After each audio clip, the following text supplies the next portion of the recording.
Hello and welcome to the DRF Players Podcast. This is the final live podcast for the year 2017. It's show 295, the December 22nd edition. I'm your host, Peter Thomas Fornatel, back with you in the Brooklyn bunker. Usually Muggs, the handicapping laboratory, is alongside. Today she's sort of hiding behind the chair for some strange reason. Also joined by the other co-host of this program. He's calling in from the planet Texas, the people's champ, Jonathan Kinchin. JK, what's up? Well, a few corrections. Calling in from the planet Lexington. Oh, you're still in Lexington. I'm in the kitchen of the Prince of Keeneland. He's out of town, so I've taken over his humble abode, and I filmed my Out of the Gate episode yesterday in his office with the saddlecloths of some of his stakes winners in the background. Awesome. White Rose and I believe Cigar Street. So I told him I was going to make his office DRF famous, so he was excited about that. But I almost didn't make it today, Pete. Really? Again? If it wasn't for a couple of guys who often get their name called out on this show, yesterday I was fortunate enough to go hang out with our good friend and the best I've ever seen in Mike Maloney and hung out in his office. And then our friend Scott Calder from Coolmore came by to hang out. And as I was saying goodbye to everyone, I said, all right. So I said, Mike, I think our Q&A thing we did is tomorrow. And so we're going to run that back. He's like, no. You guys have a show tomorrow. And I was like, we do? And then Scott was like, yeah, you guys have a show tomorrow. And I was like, oh, well, damn, I'm glad you guys told me. I would have forgot again. Pete would have been mad at me. And Mike said, that'd have been strike number 2 for you, buddy. So thank goodness they reminded me of my schedule. I was listening back to a lot of shows from the year, like early in the year, especially. Strike 2 is generous. I think it might be more like strike 6.5 at this point, Jonathan. But I am glad that you got it together and were able to show up today. The Mike Maloney Q&A Part 2 is one of 2 shows that we're going to have for you next week. I said this is the last live show, but we're going to do something different this year. And instead of taking that week off, we've got our special Mike Maloney Q&A going to be going up on Boxing Day, Santa Anita opening day, otherwise known as the 26th of December. And then if producer Craig can get to it next week, and I hope he can, I pulled out some time cuts. I went back and listened to a whole lot of this show from 2017, and the plan is to do sort of a best of compilation type deal where some of the moments that listeners sent in as their favorites and some things that I remembered, we're going to stitch them all together. It might end up being a supersized version of the DRF Players Podcast, best of that you'll hear 1 week from today on here, assuming Craig and I keep all our ducks in a row. But it was shout out to the POTUS capper. Did you see his tweet about that? No. What did he say? He said, look, I don't want to paraphrase, but something about looking forward to the best of show, or you guys are having a best of show. What are you going to do for the rest of the 55 minutes? There is a bit of that. There is some stretching going on. No, there's actually an abundance of material. If I had more time, what would be really fun is to follow some of the running jokes a little bit more. We're just going to be sort of jumping in and out of, and hopefully I'll set them up to remind people about some of the running gags on the show. But it should be fun. It should be a good blend. I avoided, another way to have done it would have been to listen to a lot of previews of races and then highlight times where we were either correct or, in many instances, of course, nature of the business, spectacularly wrong. Didn't do that. Paused on some of the biggest racing stories of the year, some of the more interesting handicapping conversations we had along the way. A lot of guests are going to be involved. Craig Milkowski appears multiple times. Scott Calder's in there. I think we'll close it out with a story from Mike Maloney. Pipes is going to have an appearance in the best of, both on the show itself and also some classic Pipe stories as well. So if you're a fan of the show, you're definitely going to want to check out that best of next week. And if nothing else, we won't be one of those podcasts that lets people down between Christmas and New Year's. A lot of shows, understandably, go on hiatus, but we thought this year, it's been such a fun year. We've gotten so much nice feedback. We thought we would go ahead and do do a little something extra. And JK, best of all, you didn't have to do any work on it at all. That's what I know. I told you I was willing to do anything you needed me to do. Any voiceovers or anything you needed, Pete. I was here for you. Well, I know you're going to be running around next week out at Santa Anita. We're going to get to those stakes for Santa Anita opening day a little bit later in the show. A few clarifications from your trip from Lexington. It sounds like Jack Ballas, Prince of Keeneland, knew that you were in his house. For a minute there, I was worried you just broken in. No, he knows I was here. I was me and Ryder, the handicapping German Shepherd, have been hanging out. He's a ton of fun. He's a powerful thing though, so you better watch your back. He'll sneak up on you and knock you over. So yeah, it's been good hanging out. Got to see some of our friends, Ken McMahon and others. So it's been good. So here for a couple of days before I venture out west to more appropriate weather. Yeah, well, you definitely need that this time of year. I also imagine while you were out in Lexington, you had an opportunity to stop by Mike's office out at the Red Mile. Curious to hear what he's been up to. You know, I know he actually stays pretty busy in these winter months. There's some good stories in his new book, Betting with an Edge, about successes he had at Aqueduct last winter. I wanted to hear if he's keeping busy and also any update on how he's feeling about the book. I've been very gratified by the reaction, but you know, it's really his deal. I want to make sure he's feeling good about it. Yeah, no, we had a ton of fun yesterday, and I was fortunate enough to get my signed copy by him. He told me that I'll have to wait for the brains of the operation to sign it. I guess he was referring to a bearded someone in Brooklyn. But still it was mustachioed, not bearded, mustachioed. Yeah, mustachioed. But he actually, we didn't talk about this off air, Pete, and he actually said he thought about mentioning it, but he didn't know how it would come across. And so I don't mind paraphrasing what he said, but he said that the last 18 months he's had a lot of things going on just in his life in general, in the book, and obviously we talked about his father's, and then he said he had a good year in terms of gambling and handicapping, but he's never been at a point where he's felt so kind of like he feels like he's mentally kind of exhausted. Oh, that's interesting. So today is the first day of his 2-week break that he's going on vacation and going to spend time with family, and he's going to take a little bit of a break. And so he wanted to recharge the batteries. And I thought that was great because so many of us as horse players, we feel like we can't miss that opportunity. You have to bet that pick 4. But I gotta bet this pick 5, and I think that if you can sometimes take a step back for a minute and just kind of recharge, it can be really beneficial for you. And it was illustrated in one of the greatest horse players and handicappers I've ever seen.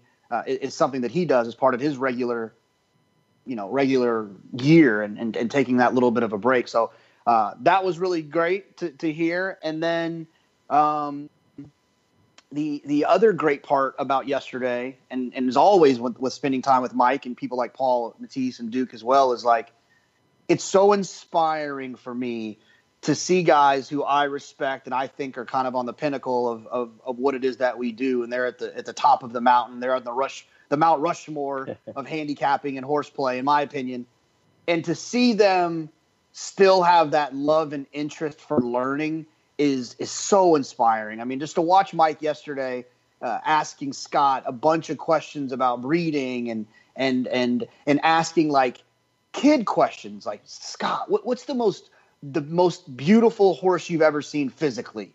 Like fan questions. It's just like it like warmed me to think that like someone who knows as much as he knows about the game is still willing to learn. It's a really an inspiring moment. So it's always fun hanging out with Mike in his office and got to see our buddy Jim Goodman as well. Nice.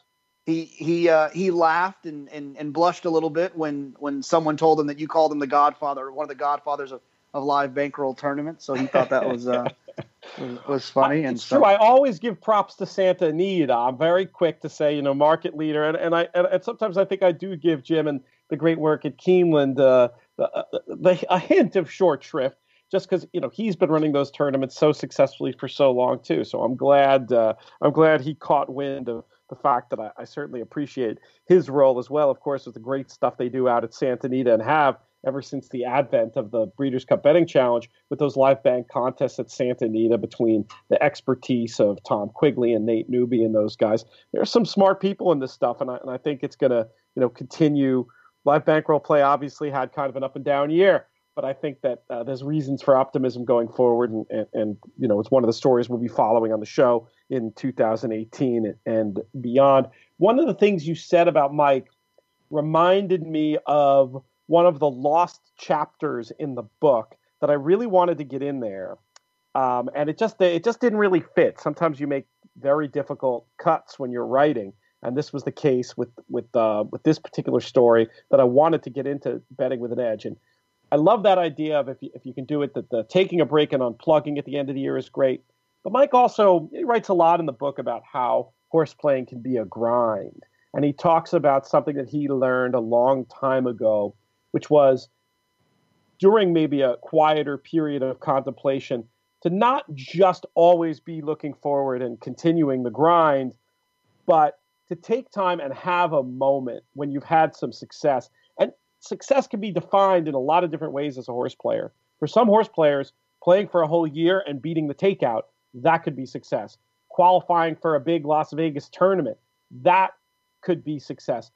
Finishing in the money in a tournament, that could be the success. Of course, if you keep that scale keeps going up all the way to having a plus ROI, or maybe just maybe in the case of some people, being able to supplement your income or even have your income be derived from playing the horses. And the idea is, and the end of the year is a perfect time for it, to allow yourself to take a moment and reflect and enjoy it, and do that in whatever way suits you, whether it's a nice glass of whiskey on the couch in front of the fire or a cigar outside. But you know what? Like, this is a hard game, and we bang our heads all year against the racing gods, against each other. And when we take a moment and say, hey, I had some successes this year. Let's think about those. Let's reflect on those. He called it taking a moment, I think is basically how he described it. And I love that idea, and it would have been in place to talk about on the last show we did live, where we talked about the handicapping resolutions, and it would have been something I could have talked about on this Boxing Day show where Mike comes back, but I didn't mention it in either, so I wanted to mention it today. Is that something that you do as a player, JK? Yeah, no, I've done it, and I think you learn a lot of lessons when you take a step back too. It's like, and take a step back and reflect on the good and the bad. I mean, I think that I think sometimes people are forced to take a step back and reflect on the bad, but I think there is an important part of reflecting on the good, because unfortunately, I've been guilty of it. It's like, you have these big scores, and you have these successful moments, and then you don't even get to enjoy the success before you're back to like having those tough beats again. I mean, I think about the day that we hit the pick six at Saratoga. It's like we hit the pick six, and then we're right back into the Del Mar pick four pool, and we get bad beat, and it's like you go home with that sick feeling in your stomach, and then you have to slap yourself to remember, like, wait, you still had a good day. And so, and I think the lesson that I learned in the times I've taken breaks that I think is very important. I think that most people, if they get into a place where they're trying to figure out where their lane is in the sport, is to take a break, and you'll realize that, like, if you don't play, you're not missing a moment. Like, more often than not, if you skip a situation, it was likely a losing situation. Now, there is the occasional times where it would have been one of those moments, but you have to learn that you don't have to take that. You don't have to do that every time. And so I think reflection and taking a step back is always something that you should look into, good and bad. For me, when I take my little walk on New Year's Eve, I'll be up at the frozen lake in Maine, and the 2 days I'm going to think about and really, try to enjoy all over again. The Travers Day pick six you mentioned, that was amazing, and then of course this year at the Breeders' Cup, what an amazing experience that was. Great time hanging out with friends, and especially. Forget any of the cash money I won, but being able to go runner with Talismanic and Gunrunner in our little competition, JK, to give you that nut emoji for 2 weeks. That was really special, and it's the kind of thing I don't want to have pass without really pausing on. Yeah, I guess you and Nissan can both pause on that.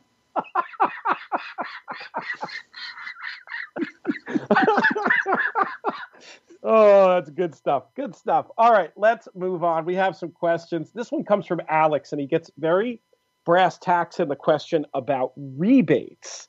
Sounds like Alex is a serious horse player, doesn't bet enough to, he doesn't believe he bets enough to get to a position where he'd be eligible from the rebates that are available from some ADWs. And he has sort of mixed feelings about the fairness of rebates because they're not available to every single player. He was just curious to get our thoughts a little bit on the issue of rebates and rebating. I'll let you start with it, JK.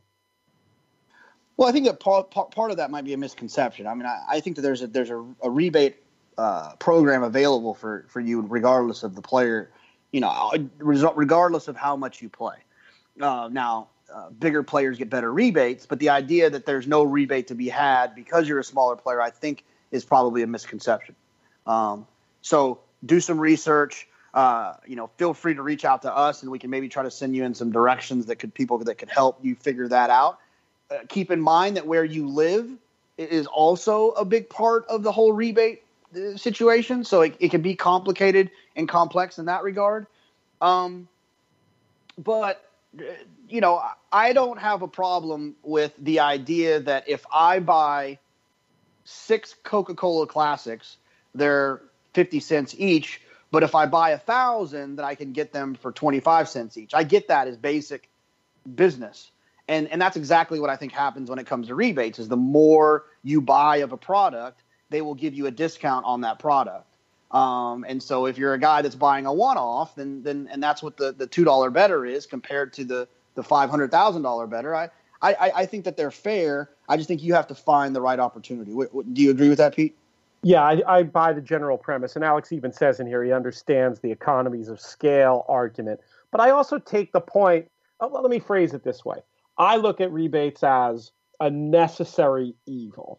And they're necessary because, without getting too preachy, the product in horse racing is priced incorrectly. It's the takeout's too high. It's too expensive. And to get people to bet the kind of money that needs to be bet to keep the game going, the best customers, the rebates are basically a way to keep those best customers in the game. If you got away with rebates tomorrow and kept the pricing levels where they were, the game would collapse.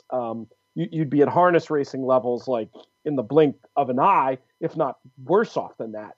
So they're needed for that reason, and they're not completely unfair also for the reason Jonathan said. But I do wish that people inside the industry would see that if you could just apply the same logic to why the best customer is getting his rebate, how that would help the average customer or a player like Alex, would enable him to bet more money. The game would ultimately make a lot more revenue. But it's very hard for people to understand that a decision that might hurt them for one quarter is going to be the same one that enables them to survive and thrive when you're looking at a 5-year time span. So it's sort of a complicated economic argument. There was some really interesting stuff out of the Arizona Symposium this year, and a competing website. Nader wrote a very interesting piece on this. Marshall Graham has interesting stuff to say on this, as does Chris Larmy on Twitter. Lots of good information out there. And then I also, you go ahead.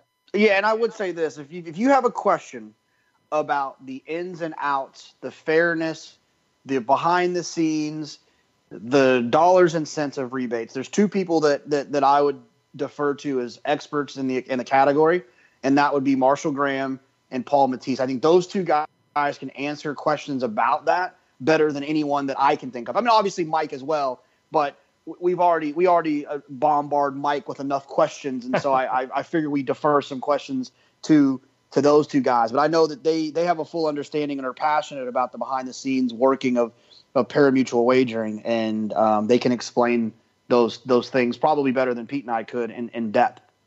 I will say, though, and obviously not take nothing away from those guys, and I agree with everything you said about them, but it is interesting to have a guy like Bill Nader who's run racetracks. It's one thing to have a horse player saying it. It's important to have a horse player saying it. But at the end of the day, when you have somebody who's, been so involved in the Hong Kong Jockey Club, so involved in NYRA, when you get a racetrack executive preaching this stuff that horse players have been saying for a lot of years, I do think maybe that's the kind of thing that could lead to a sea change when you get people insiders from that side of the business talking about it.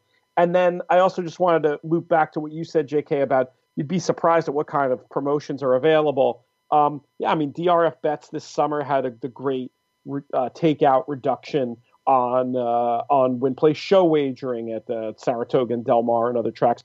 There are some promotions that are going to be de facto takeout reductions, if not full-on rebates. I do think it's a good idea to look around. Obviously, we're not going to spend a lot of time talking about other ADWs since we work for DRF, and DRF has its own ADW, so we're not going to get too far into the weeds with that. But yeah, if you contact us privately, tell us what you're up to, what kind of pools you're looking to play in, we might be able to point you in directions, whether it's DRF Bets or somewhere else. So anyway, good question, Alex. Thank you for that one. And then we have a question from Brian, who is a Lexington resident. He says, over the last few weeks, I've been assessing my Breeders' Cup performance, and he wanted to talks a bit about his typical workflow here for the Breeders' Cup, handicapping weeks out and then diving in once pre-entries are announced, then finalizing, printing out his grid, ABC for multi-race wagers. He says, though, he noticed he didn't put any planning into his intra-weight race bets, into his verticals. So even though he'd been handicapping for weeks, he ended up sort of scrambling with 15 minutes to post to put together the verticals. He wants to know, what should he have done differently? Do we write out every bet we're going to make prior to the day and then adjust based on real-time info? I thought it was a kind of a cool question to get to. Yeah, on big days, I try to, when I leave the house, I try to have my formulator ABC ready to rock and roll. And that's just, I have it. I take a screenshot of it and I text it to myself, or I'll just do it on the mobile app. But I sometimes I don't count on the mobile app, and no offense to the mobile app, but it's more of I don't trust the cell signal on big days like Derby Day or Breeders' Cup, and so I'll text it to myself before I leave, so I have it right there. My ABCs, and then the intra race bets, I'll handle. Yeah. Okay. So yeah, I just kind of do those on the fly, as I'm going along. I mean, I might have an idea that I'm gonna key Sharp Azteca with, Battle of Midway, so and so and so and so, and then construct the weight and the dollar amounts as I'm sitting there and how the day is going and all of that. But typically, it's the tries and the exactas are done as we're going. The multi-race is done prior. Another idea in betting with an edge that's worth bringing up here.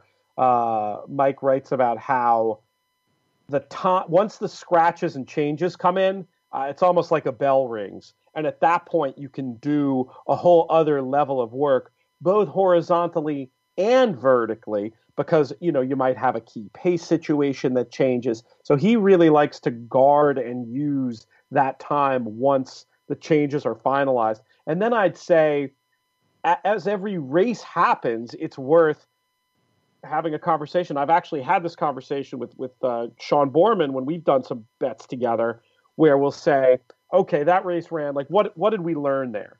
And we'll have a conversation and see if there's anything actionable, or even just a hypothesis that might become actionable as the day goes on. For example, that might do with, it seems like Mark Hennig's horses are really running well today. He didn't win that race, but that 15-1 shot had kind of a tough trip and still got fourth. Maybe let's look to upgrade some of his horses. Or you'll notice a jockey who really seems to have his head in the game and cycling up and riding well. Or obviously bias is the biggest thing with this. Well, the rail really didn't look good there, that kind of thing. And then as the day goes on, once that information, which starts as hypothesis, you by feel, you decide when that information becomes actionable. And then once that becomes actionable, you can use that into planning wagers. Maybe in that spread race later in the card, that horse who was down on the inside that you were going to oppose, well, on this track with the inside playing so well, I'm going to definitely throw that horse in. Or maybe that leads you to a nice concept in the verticals. Maybe that favorite that you didn't like, the stalker breaking from outside on the inside track, maybe now by race 3, you're convinced that horse isn't just one to use like another horse in your verticals. Maybe that horse becomes one to bust out of the top 4 spots completely. So yeah. I think you have to sort of project ahead as you go along. Do you agree, JK? Yeah, absolutely. I think there's also something to the fact of like something we could do is like, is that like you can make your agreement. I mean, you can make your you can kind of go through your first level of it when the entries have first come out. So say you're looking at Saturday, right? It's Wednesday night. You get home. And you can just kind of open up Ticketmaker and like do an ABC really fast without even really handicapping the races, because you can, and that can kind of get you going in the right direction so that you can kind of see where you have no opinion, where you have strong opinions, and it can help you formulate your ticket moving backwards from there. So I don't think there's any problem with going that way. You know what I mean? Start early, but let the process evolve. Now, if you're the kind of person who will end up, it gets into betting personality. There are some people for whom, they're going to make those adjustments and they're going to go away from what they thought the night before, and that's going to make them crazy. And in that case, I'm okay with the idea. If that's your betting personality, if you're not that good at doing that type of real-time information that I was describing anyway, I have nothing wrong with the person who plans everything out ahead of time. But for me, I feel like I'm ceding too much of my advantage to just write it the night before and stick with it. I like to do what JK said. Have that as a basic idea, and then just it's almost like a sculpture. You're just sort of chipping it. You start with a big block, and you do sort of a broad chip away, and then as you get into the day of, you're carving out the features and getting into all the finer points of your statue, if that metaphor works at all. Yeah, absolutely. My finger slipped off the mute button. Yeah, no, 100%. I think that there's a lot to. Like we've talked about it before, it's like the idea of spending so much time handicapping and so little time in bet construction, it needs to be reevaluated by players. And it's something that I know you and I both have focused on as of late, of being a bigger part of what it is that we're doing. Because I think that there's to a certain extent, I think if you took the picks of a public handicapper and bet them correctly, you could sometimes be better off than taking your great handicapping opinion and betting it poorly.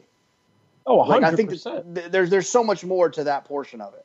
I heard Dave Cascuna, who's not sure if he's playing horses much these days, but has been a pro horse player, and he basically told me that was his theory. Like, give me a halfway decent set of picks, and just with sort of my own knowledge about where the chaos is going to be and my ability to write bets, I've got a better shot at being a winning player than the best picks, but all I can do is bet them one way. He was a firm believer that you could make money that way. JK, I want to do a couple of quick plugs for upcoming fun stuff, and then I think we should talk about these Santa Anita races. The first plug, this one's really important for people who are listening live, because right after the show is over, we'll probably wrap at about 57 here, AJ, if you're listening. We'll probably wrap about 57 so I can jump on and you can jump on this webinar that we're going to be doing with Craig Milkowski about the Timeform US pace figures coming to Formulator.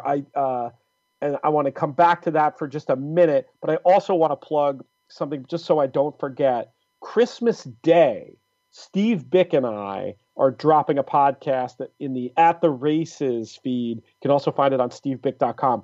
Christmas music. Steve Bick and I spinning Christmas tunes for 3 hours. Let that be part of your gift unwrapping and your Christmas Day celebrations. We get into some fun stuff, some familiar, some obscure, but definitely check it out. Very proud of the work Steve and I put into that, and you can find that on the At the Races feed, the Christmas special. That'll be happening on Christmas Day. So back to the TimeformUS pace figures appearing in Formulator. I was thrilled to see this JK, going to save a lot of time for me. What do you think of it?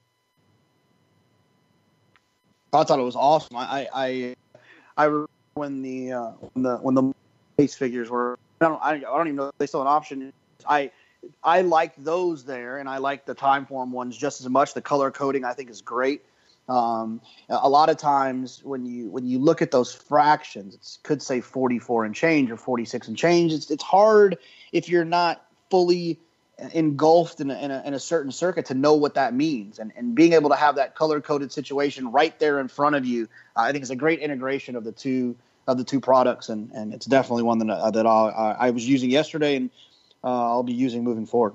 So if you're not familiar with it, even if you are familiar with it, check this out. It's going to be fun. We're going to be talking about the same races, these Santa Anita races, but it's going to be less about handicapping the races and more about just demonstrating for people what these figures look like, what they mean.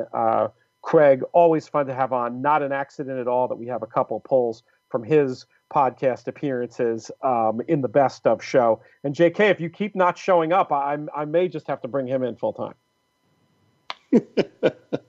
That's fair. The warning's been issued. All right, there you go. Let's talk about these races, and we're just going to do the stakes, and it's a really fun and loaded card. Let's start off with I think it goes as the third race. This is the San Antonio. Some familiar names in here, including some real star power in the form of Collected. We've got old favorite Opportunity appearing in here. Accelerate. Where's your money going to go, Jonathan? Yeah, I mean, look, I think Collected is probably the most likely winner from a pace perspective, also from a rider perspective, from a trainer perspective, from a class perspective, from a figure perspective.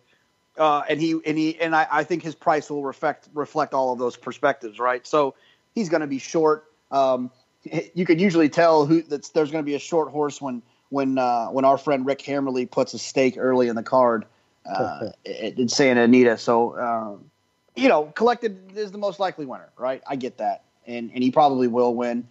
But it is a prep for the Pegasus, so maybe Baffert's going to leave a little meat on the bone there. I would like to think that Opportunity could have a chance, but I signed a contract a couple years ago that I will not bet Opportunity at less than 1 mile and an eighth. Although he has run well at 1 mile and a 16th, and in fact in this race last year.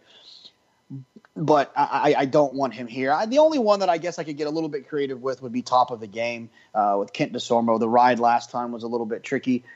We talk about how Kent can be a little brilliant and a little bit troublesome at times, and I think that the last ride was one that Kent would probably want back. I still think he's one of the best riders out there. He's usually very clever and where he puts horses, and based on the trouble that horse had last time, the figures that he's run, and the 3-race win streak he was on prior to that, I'd give him another chance at what I would imagine would be a pretty good price, considering Collected's going to take as much money as he'll take. Sounds like you're describing yourself when describing DeSormo there. Brilliant at times, but a little bit troublesome. For me, it's just Collected short price single in the early pick 5. Do you, in terms of your actual wagering, where do you see yourself going? Yeah, I mean, I think there would be like a single A, single B situation where you single Collected, because you're going to need to have Collected a little bit stronger if and when he wins, so you don't become upside down on equity on the ticket, and then have a little top of the game underneath just in case.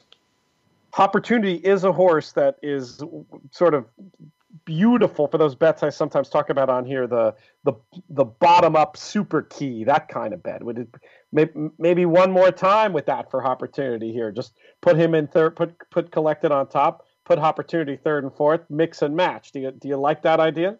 I do like that idea. He's definitely one. He's going to run. He's going to show up.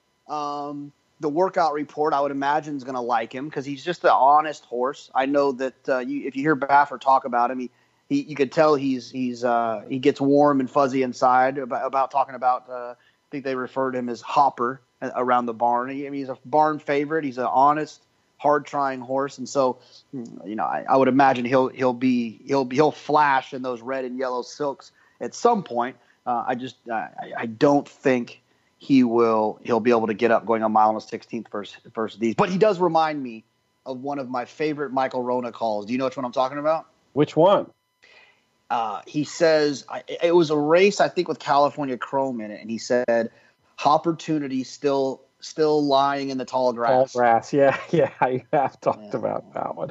It's great to see all the cool horses Hopper's run against over the years. Wonderful to see this 6-year-old still grinding away, getting grade 1 placings. I mean, I think he would not put a penny to win, but I just think honest horse, not far enough for him. But he'll the idea of him grinding in there for his customary minor award. And hey, he has won some big races too, but dealing with collected, probably pretty tall ask for the Hopper in this spot. That's great. Let's go on to the 6th race. It is the Mathis Brothers Mile. I was kind of boring in here too, Jonathan. I'm hoping you have an opportunity to get creative for us. A opportunity. Look, I think that Bowie's Hero and Big Score are you're going to pick one of those two, and I get that. I mean, they make sense. They're classy. They've been doing this for a long time. They've run well in big races. They've D'Amato and DeSormo and Flavian Pratt. These are all people that you'd want to look to. I can't tell exactly which one yet. I want to see some workout report stuff just to see how they're doing. But there is 2 horses I think will be better prices that I'm interested in, and that is and I don't even have numbers next to the PPs yet, so I'm just going to use names. Holiday Stone for George Weaver. We saw what George Weaver did, what East Coast horses did coming out to Del Mar. Holiday Stone at Del Mar on the 23rd. If you're looking at Timeform, if you pull up the Timeform pace figures in your formulator, which you can now do, we'll be talking about later. We talked about it a little bit earlier. Was closing into blue fractions, was pulling, was a lot of things that didn't go ideal in that race. And I would expect for Holiday Stone and George Weaver to have a much better performance this time around as kind of a progressive 3-year-old that doesn't have the accolades that Bowie's Hero and Big Score do. And then also Harbor Master for James Cassidy. And people that pay attention to California racing, DP Racing and James Cassidy can sneak up on you if you're not paying attention. And Harbor Master is the same situation. An allowance race at Del Mar was closing into a slow pace and ran well that day. So I'm going to give those 2 horses a shot to kind of get some value going here and possibly beat who I would think would be the top 2 choices in here, and Bowie's Hero and Big Score. It is fun handicapping with no line, actually. I was thinking, and now that you say it, you're right. Maybe my horse wasn't going to be that short. I was looking at B Squared here, just from a little bit of a race design trip point of view. Has run well on the turf, has been doing other things like running in the Breeders' Cup Sprint, getting back to the turf, has enough finish, and has the early lick to get in a great position. I thought. Do you give B Squared any count? Yeah, I mean, of course. I mean, Doug O'Neill is always dangerous. The Redhams and a horse that's going to be forwardly placed in a race that Timeform has coded blue, suggesting that the pace is going to favor horses on or near the lead. So you would expect that horse could get a good spot. The stretch out, the Breeders' Cup Sprint, all of those things are reasons that I feel like the horse should be a little bit more forwardly placed. And then Javier down the inside with the horse shipping from Gulfstream Park West should be forward as well. So definitely has an opportunity. I'm looking for a horse that could be running, finishing late, and that's why I leaned on those other 2, the Harbor Master and Holiday Stone. Makes sense. In terms of the specific bets you might want to make in here, have you gotten that far yet? Yeah, I think this is probably one of those spots where I'd use 4 A horses, the 2 Bs and the 2 Hs. Oh, that doesn't work as a B Squared. I messed that up. Bowie's Hero and Big Score, and then Holiday Stone and Harbor Master. Use those as A horses, and then find the pace horse that I think is the most likely to get loose as the B horse. So whether that's going to be the 1 Croy or Doug O'Neill's horse in B Squared. All right, I like your thoughts there. Let's move on to the La Brea. This is a showdown. This is one where I'm just interested from a sporting point of view, let alone what we might end up doing betting it. I'll start off just by asking JK, does anybody in this race have a shot against the big two fillies, Paradise Woods and Unique Bella? Yeah, I think for sure when you see Bob Baffert, you see a horse that was bought by Donato Lanny, who purchased the Breeders' Cup Sprint winner. Why am I going blank on my man's name? The it's gonna take me 14 seconds and I'll remember it. The horse we were against in the sprint this year. Dreyfong? Dreyfong. Yeah, Dreyfong. Bayoma Corporation, they raced Dreyfong and they look for horses like this. I think Fabian is one that could get the job done. She's shown the ability to be a top class sprinter. I don't think she'll get the job done. I think I'm going to try to get through the race with Paradise Woods and Unique Bella, but she is the one, to answer your question, that I would look for if there's a possibility of beating those two.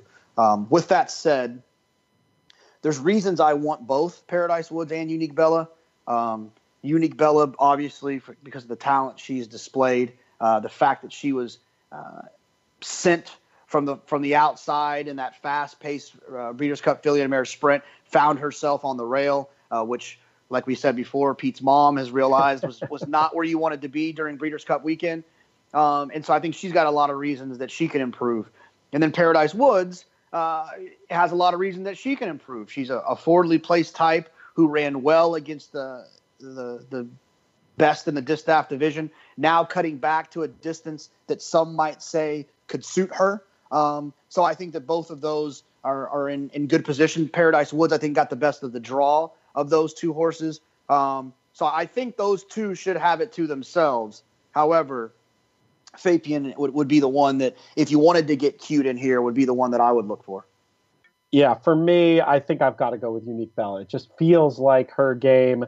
I agree. It was one of those situations throughout Breeders' Cup weekend that made me think that the rail was not where you want it to be, an opinion that I believe has been borne out by subsequent race results. Despite the fact that everyone in the world seems to know it, it still seems like you might be able to eke out just the littlest bit of value betting on that opinion. What are the prices going to look like here, do you think? I mean, Unique Bella is going to be bet because she's just like the darling of the world. I mean, she was the favorite in the Filly and Mare Sprint. She's going to be bet here. She's going to have A- works on the workout report because she's such a freaky filly. So she'll be bet. I'm bad at this game. She'll be odds on. I think she'll be 4-5. Don't you? Yeah, I mean, but is it a 4-5, 6-5 situation? Yeah, I think so. I mean, 4-5. Yeah, I mean, maybe 4-5, 2-1, something maybe, but I don't think so. I don't think it would creep to 2-1. Yeah, I mean, at 2-1, I'd start to get a little interested in Paradise Woods. I wonder if anybody overseas has priced this race up. I'm going to take a quick look. It is a grade 1, but it might be a little early for anybody to have thrown prices up for this race. But it's certainly going to be one that I'll be glued to the TV. You'll be out there at Santa Anita. Where do you anticipate watching this one? I would imagine I'll be standing somewhere near Arcadia in the Eddie Logan, but I'll have my son with me. So when I have him, I try not to. He's fine. He's not like a little crazy guy, but I try not to go into the Logan as much when I have him, just because it's a fun place, but it's a serious place as well. And so I usually will stop by, say hello for a race and a half, and then we'll go back. I think we're going to try to get a table outside, so that'd be fun. Yeah. I mean, it is interesting with a kid. Yeah, my inclination would be more to maybe. I mean, I was thinking front runner could be fun, but I guess you do have the idea of being able to sit outside when it's been cold, and that's always a nice thing too. But I feel like, as much we've talked about it before, that as great as Logan is, sometimes for the 2-turn races, it's more fun to watch them with sort of a skyward view. This is the kind of race at Saratoga I'd go to the roof for, that kind of deal. It's really it's really pretty cool to have a race like this at this time of year, and the implications it's going to have sporting wise too going forward. Should we move on to the Malibu, my man? Absolutely. Let's do it. Where did you end up going in here? Whew. It's a little concerning that the horse that I thought I wanted to pick, and then I looked a little bit more, and then I looked up in the Timeform pace projector, and I noticed that it's marked blue, favors horses on or near the lead, and the horse that I want isn't even in the picture. That's a little concerning. But I do think I'm going to give Pavel a chance here. The horse has shown brilliance, was asked to do, a ton. He shows up, he runs 6.5 at Santa Anita, he breaks his maiden, then he shows up in the Jim Dandy going 1 1/8 across the country. Then they run him they keep him out there. Oh, I don't know if they kept him out there. Then they bring him back home, I would imagine. Then they run at Parks and he wins. Then they run him in the Grade 1 Jockey Club Gold Cup against Older. And then they show up in the Classic going 1 1/4. I think that there was a very ambitious situation. He's had some time to kind of regroup a little bit. Now he's going to be cutting back to 7 furlongs. It's Doug O'Neill. It's Redham Racing. I think that this horse is one that could be dangerous. I do know that his pace might show up a little bit slow from going 2 turns, but he's been tactical enough in all of his starts that I think that he could be involved. I mean, he was almost on the lead when he was going 6.5, so it's not like he doesn't have any speed. He's shown a lot of talent. I've always been a CZ Rocket fan, but I'm sticking to the idea that one of these East Coast horses is going to struggle to show up here and beat the likes of Baffert and Doug O'Neill and Mike McCarthy. I think is live on the rail with City of Light. So I can tell you I'm not going to play favorable outcome with Chad shipping out west. You have to elaborate on that. No, I just think it's, we've talked about it before. If this was a turf race, I'd single favorable outcome. But the games the games are a little bit different on the coast. The West Coast horses, in my opinion, have an advantage on the dirt, and the East Coast horses have an advantage on the turf. I'm not saying that that's an absolute. I'm just saying to a certain extent. And Chad, the Chad effect, we should probably name it. I don't know what we want to call it. I guess it's like the butterfly effect, so we'll call it the Chad effect. It's like it ripples across the country. The horse is going to be overbet. Is going to take more money than the horse deserves. And so I'm gonna go in a different direction. I think Pavel is the one that I would want here. If it wasn't Pavel, I think I would look at City of Light down on the inside with the rider change. Nothing against Gary Stevens, but interesting to see Drayden Van Dyke show up here, drawn on the rail, should be forward away from there. So City of Light would be kind of my backup option. That's who I like. I mean, I do feel like my inclination in the Malibu is to look for a more like quote unquote famous horse. But this is a situation where, and I probably need to vet the Timeform pace projector a little bit more on this one. I know Craig's a big fan of doing it that way as well, where you don't take what the pace projector comes up with as an absolute. It's a starting point. But it sure is intriguing to see a horse in a sprint race potentially getting this clear with that inefficiently run early fast fractions last time without a very smooth break.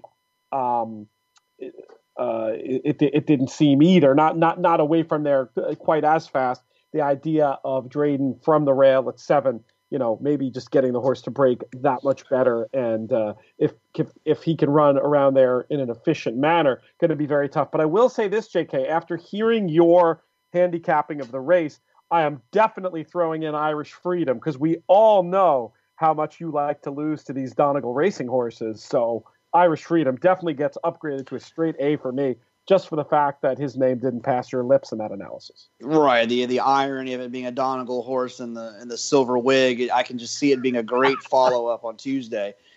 Pete's going to say, he's going to say, hello and welcome. And then he's going to say something about Donegal and where is your silver wig, and it's gonna be trouble. But the City of Light, the Prince of Keeneland, our friend Jake Ballas has a horse with Mike McCarthy, and when we were out at Del Mar, we got to hang out with Mike a little bit, and I know Mike's high on this horse, and he likes the horse. We got to see him, and I don't know a lot. I can tell when a horse is really big, and then that's really the only thing I can tell at this point of my horse flesh. You got to start somewhere.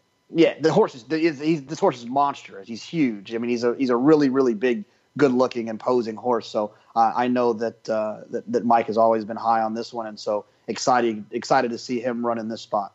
give me a serious thought on Irish Freedom. Do you know, if you're A, B, and C'ing here, where's that one going to end up? Yeah, I don't want to. I like Baffert cutting back with speed, but this horse is not like a blazer, right? So he's a grinder, isn't he? Yeah, he's a grinder. So I'm not really sure I want that grinder cutting back. It feels like maybe longer is better for him, but I'm not. He's a Pioneer of the Nile out of a Smart Strike mare, which suggests that longer is fine. It is Baffert, but the workout report would have to be glaring for me to look in a different direction. I mean, Mike Smith showing up here, I guess, is something to consider. But who else was Mike going to be on in this spot? CZ Rocket brought his rider. Pavel is a Redham, so it's always going to be Gutierrez. Chad doesn't really ride Mike Smith. He brought Javier out, so it's where else was Mike going to land? I might not fall for the rider. You're not sure chairs on that one. What level of sometimes a rider showing up is like a huge tout. Other times it's just logical, the reasons why the rider would show up. You're presuming this is in the latter category, which I totally get. All right, where's most? And I don't know if you've looked at the rest of the races, so maybe you can't answer this, but what's your gut? Where's most of your money going to be going on this opening day at Santa Anita card? I think that it's I'm going to be there, so there's no doubt in my mind that I'm going to play the early pick 5, just because you kind of have to. As a horse player, you sign some contract that when you show up at Santa Anita and you walk out and you see the mountains for the first time, and then you go see TQ and he says my man, and then you hug him and you have to bet the pick 5. There's no getting around it. And then I'll probably have a mimosa or something from Orcadia. So it's tradition, has to happen. I think the late pick 4 is definitely one that will be interesting with the 3 stakes involved, and some opinions there with being able to narrow a little bit with Unique Bella and Paradise Woods in that spot, and then being able to not toss, but fade Chad, who I think will take some money in the Malibu. So that'll be where I'm focused. I would think the late pick 4. And your strongest opinion of the races we talked about on the show today? The strongest opinion of the races we talked about is, well, let me give 2 because one of them is not that creative. Is that the La Brea is going through 2 horses and 2 horses only. So that's one of them. And my strongest opinion is more of an is that I'm going to be against Chad, who's going to take a lot of money. I think if he's 5-1 or 6-1, then my idea is not that cool. But if he's 7-2 or 5-2 or something along those lines, I don't think that price reflects his actual chance.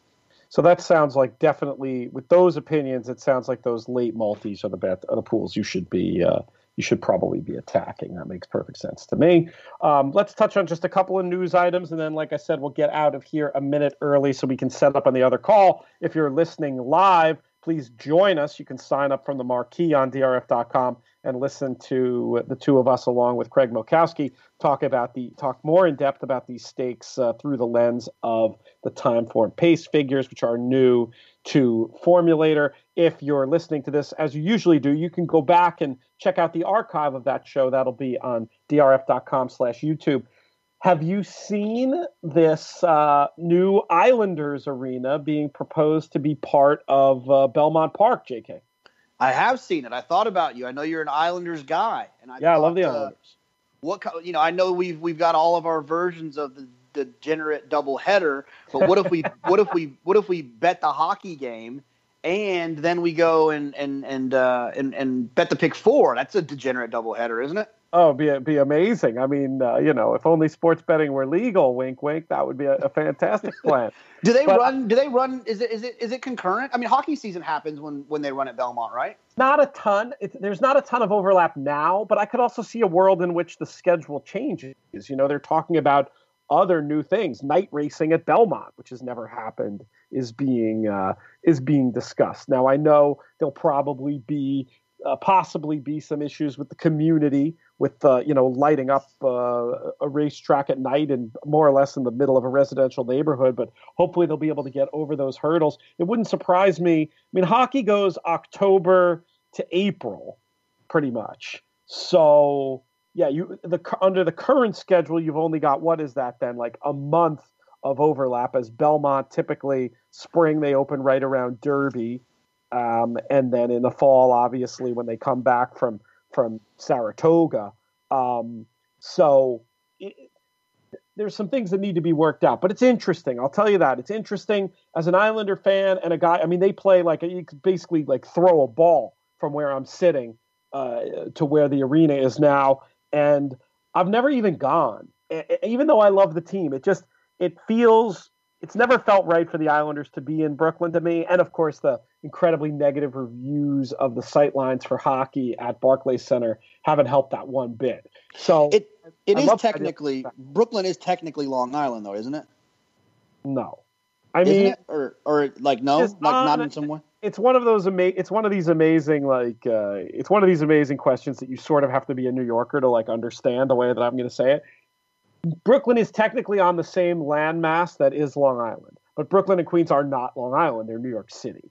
And that is like, if you grow up here, is an incredibly firm distinction. But I get how somebody from Austin, Texas, or, Dubuque, Iowa would look at a map and be like, wait, but those are on Long Island. It's really not the same deal. Long Island is Nassau and Suffolk County. And of course, Belmont sits right on the border of Queens and Nassau. But to me, it represents a win for people, the people who've been the fans of this team since day one and who, like me, got to enjoy the 4 Stanley Cups. Like, these are people who like drive everywhere. And, it'll be a lot easier for them to go see the team closer to the old home out in the Belmont complex. A lot could go wrong, of course, with the way this gets together. I haven't studied the schematics, etc., but I'm excited about the idea that this could be something that's ultimately good for racing, and I certainly think is good for the Islanders. Any further thoughts about that, or should we wrap this up and get into our other call? Let's do it. Everybody come hang out with us. Or watch Matt Bernier's show and watch us on replay. Yeah, you're probably right. I shouldn't have given that plug before. Stay here, watch Matt Bernier, catch our show later, drf.com/YouTube. That is a much better idea, Jonathan. I'm glad you reminded me. I hate doing other things against Matt's show. I would rather be watching it, but very unusual circumstances with this big news the week before Christmas, and we want to get this webinar up there. So that is why that's happening. Remember, 2 shows next week. This is the last you'll hear my voice live in 2017, but there will be 2 shows next week. The 26th, Mike Maloney Q&A, and then we're going to come right back, God willing, with a best of on Friday, best of 2017. Come back, listen to Jonathan and I make fools of ourselves several times during the course of what should be a fun hour or a little more than an hour. That's it for this time. I want to thank Jonathan Kinchin. I want to thank all of you for listening. I'm Peter Thomas Fornatale. May you win all your photos.